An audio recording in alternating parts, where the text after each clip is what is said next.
All right, so today I'm going to be reading out of a study Bible instead of the website. And this Bible, or the study Bible, is John MacArthur's study Bible. And it's also in LSB, which is the Legacy Standard version of the Bible. All right, so I'm going to read Genesis chapters 12 through 15, and then I'm going to read Psalms 4. So, chapter 12. Yahweh appears to Abram. And Yahweh said to Abram, "Go forth from your land and from your kin,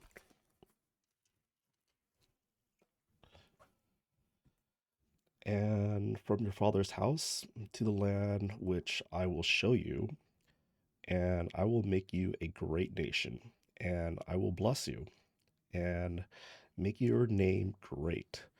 And so you shall be a blessing, and I will bless those who bless you. And the one who curses you, I will curse.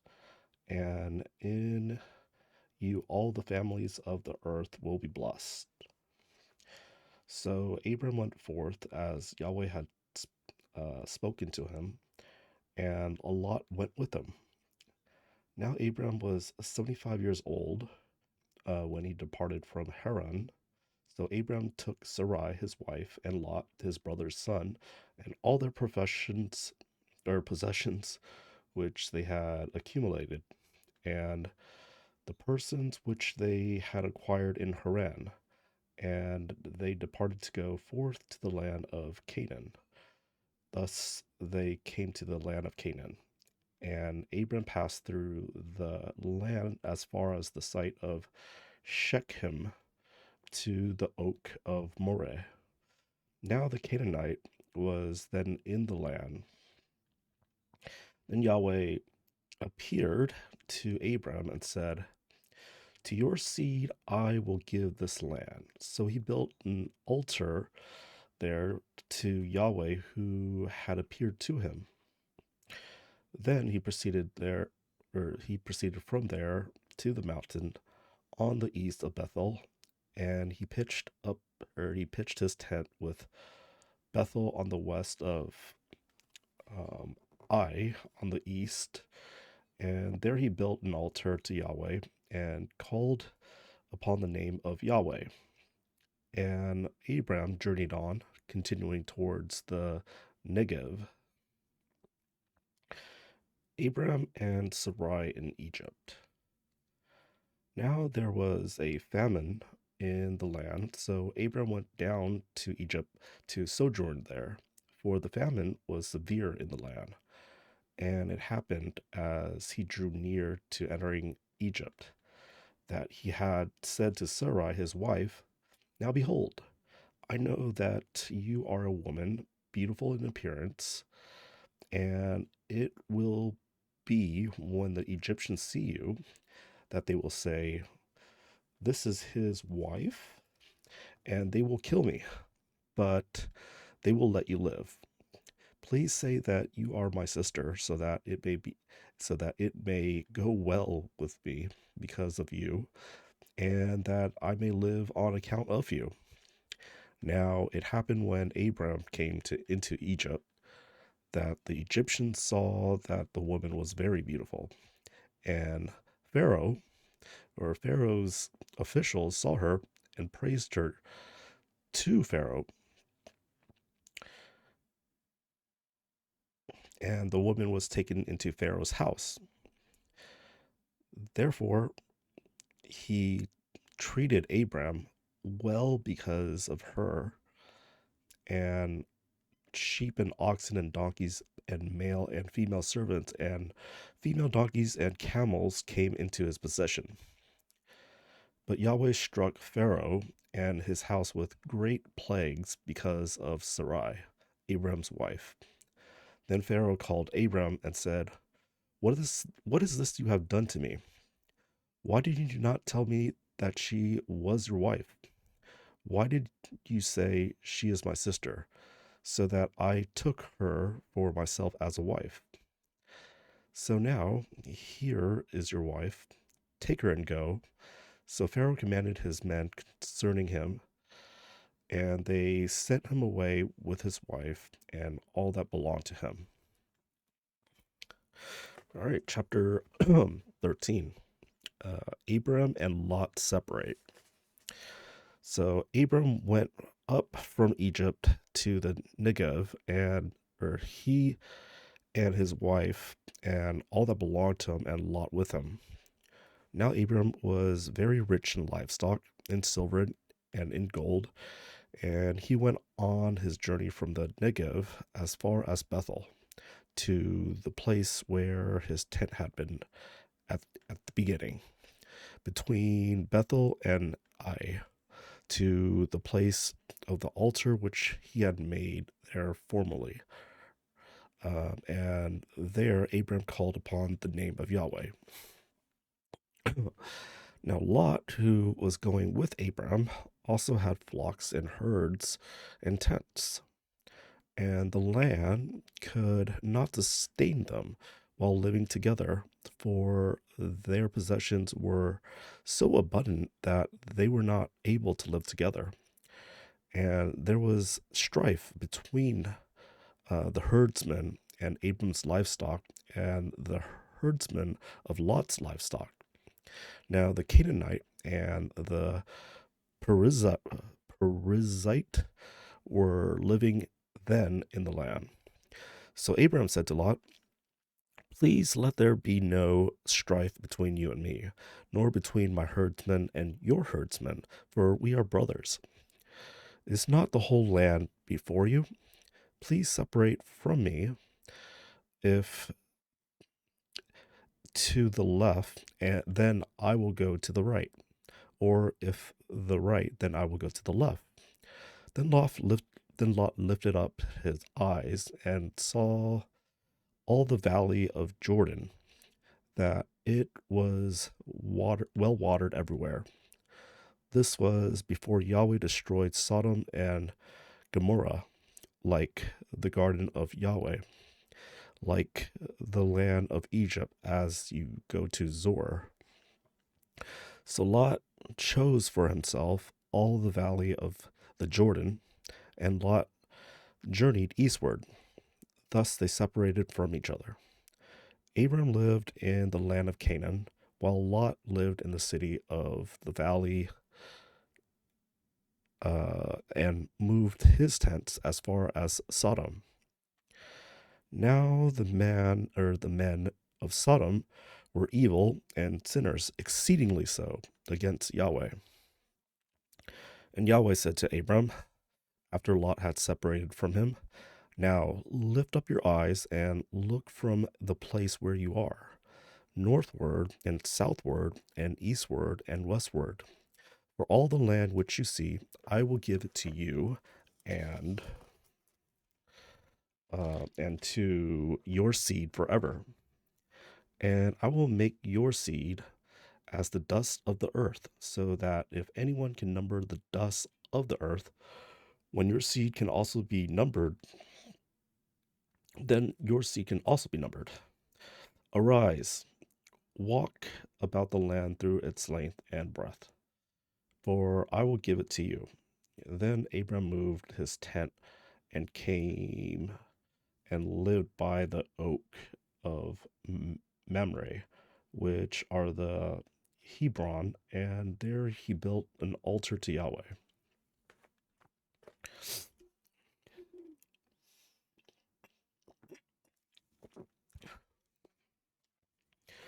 All right, chapter 14. Kings of the valley take Lot. And it happened in the days of the Am, Am, Amraphel, king of Sinar, Arioch, king of Elazar, Chedorlaomer, king of Elam, and Tidal, king of Golim, that they made war with the Bera king of Sodom, and with Bersha, king of Gomorrah, Shinab, king of Admah, and Shemember, king of Zebolim, and the king of Bela, that is Zor. All these came as allies to the valley of Siddim, that is the Salt Sea. Now, for 12 years, they had severed uh, Shedorlaomer, but the 13th year they rebelled. So, in the 14th year of Shedorlaomer, and the kings that were with him came and struck the Rephaim in Astaroth Karnaim, and the Zuzim in Ham, and the Emim in Shaveh Kirithamim, and the Horites in their mountain Seir, as far as El Paran, which is by the wilderness. Then they turned back and came to in Mishfat, that is Kadesh, and they struck all the countries, and they struck all the country of the Amalekites and also the Amorites, who were living in Hazazor or Hazazon Tamar, and the king of Sodom, and the king of Gomorrah, and the king of Admah, and the king of Zebolim, and the king of Bela, that is Zor, came out, and they arranged themselves for battle against the valley of Siddim, against the Chedorlaomer, king of Elam, and title king of Golem, and Amraphel, king of Shinar, and Arioch, king of Elasar.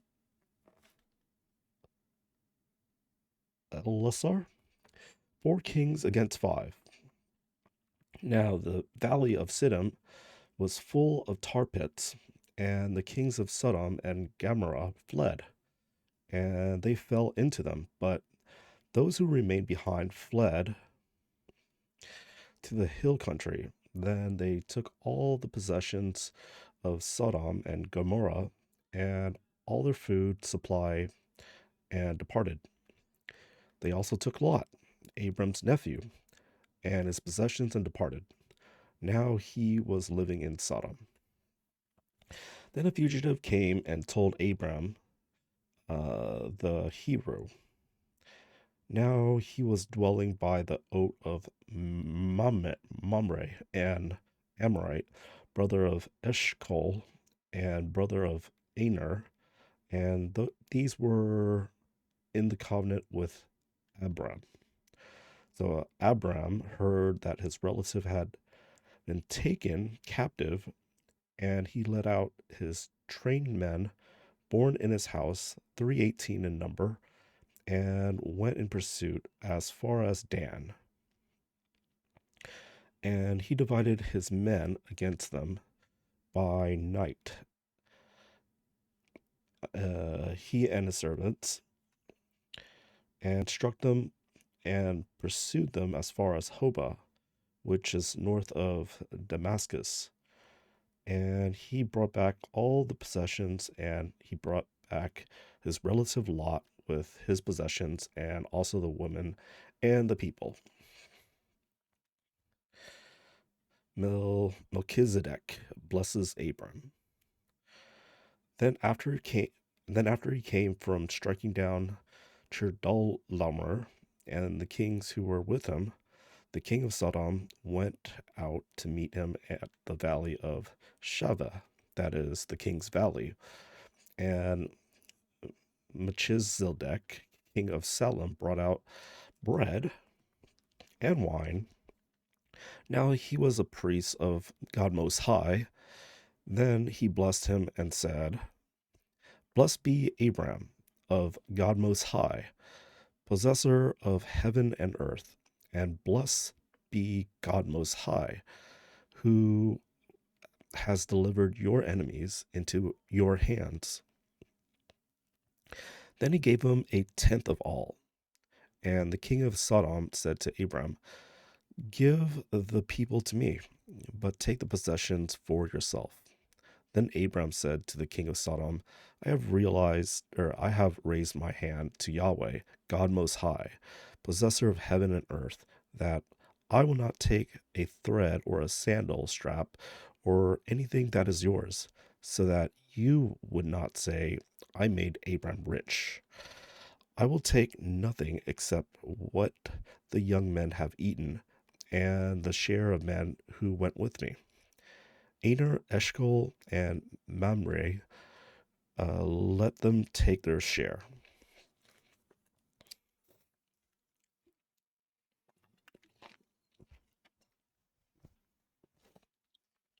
All right, chapter 15. Yahweh cuts a covenant with Abram. After these things, the word of Yahweh came to Abram in a vision, saying, Do not fear, Abram. I am a shield to you. Your reward shall be very great. And Abram said, O Lord Yahweh, what will you give me as I go on being childless, and the heir of my house is Eliezer of Damascus? And Abram said, Since you have given no seed to me, behold, one born in my house is my heir. Then behold, the word of Yahweh came to him, saying, This one will not be your heir, but one who will come forth from your own body be shall he shall be your heir.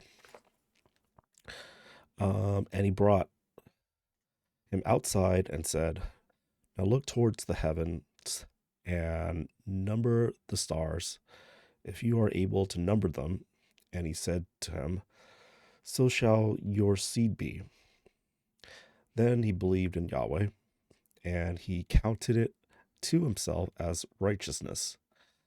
And he said to him, I am Yahweh, who brought you out of Ur of the Chaldeans to give you this land to possess it. And he said, O Lord Yahweh, how may I know that I will possess it? He said to him, Bring me a 3-year-old heifer, and a 3-year-old female goat, and a 3-year-old ram, and a turtle dove, and a young pigeon. Then he brought all these to him and split them into parts down the middle and laid each part opposite the other, but he did not split apart the birds. Then the birds of the then the birds of prey came down upon the carcasses, and Abram drove them away. Now it happened that when the sun was going down, a deep sleep fell upon Abram, and behold, terror and great darkness fell upon him. Then God said to Abram, Know for certain that your seed will be sojourners in a land that is not theirs, and they will be enslaved and mistreated 400 years. But I will also judge the nation to whom they are enslaved, and afterward they will come out with many possessions. As for you, you shall go to your fathers in peace. You will be buried at a good old age. Then in the 4th generation they will return here, for the iniquities of the Amorite is not yet complete. Now it happened that the sun had set, and it was very dark, and behold, there appeared a smoking oven and a flaming torch which passed between these pieces. On that day Yahweh cut a covenant with Abram, saying, To your seed I have given this land, from the river of Egypt as far as the great river, the river of Euphrates. Then Kenite and the Kenizzite and the Cadmonite and the Hittite, and the Perizzite, and the Rephaim, and the Amorite, and the Canaanite, and the Girshite, and the Jebusite. Wow, that's a lot of names. Let's go to Psalm.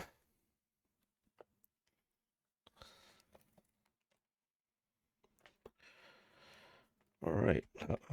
Psalm number 4. Yahweh makes me abide in safety. For the choir director with stringed instruments, a psalm of David.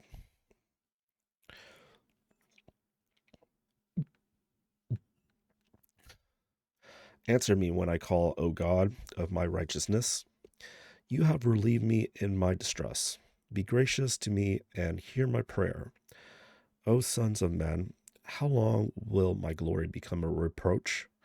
How long will you love what is worthless and seek falsehood? Selah. But know that Yahweh has set apart the Holy One for himself. Yahweh hears, and I call to him. Tremble and do not sin. Ponder in your heart upon your bed and be still. Selah. Offer the sacrifices on righteousness and trust in Yahweh. Many are saying, who will show us good? Lift up the light of your face upon us, O Yahweh. You have put gladness in my heart, more than when their grain and new wine abound. That, oh, there's some more. In peace I will both lie down and sleep. For you alone, O Yahweh, make me to abide in safety. All right, I'll be back tomorrow to read some more.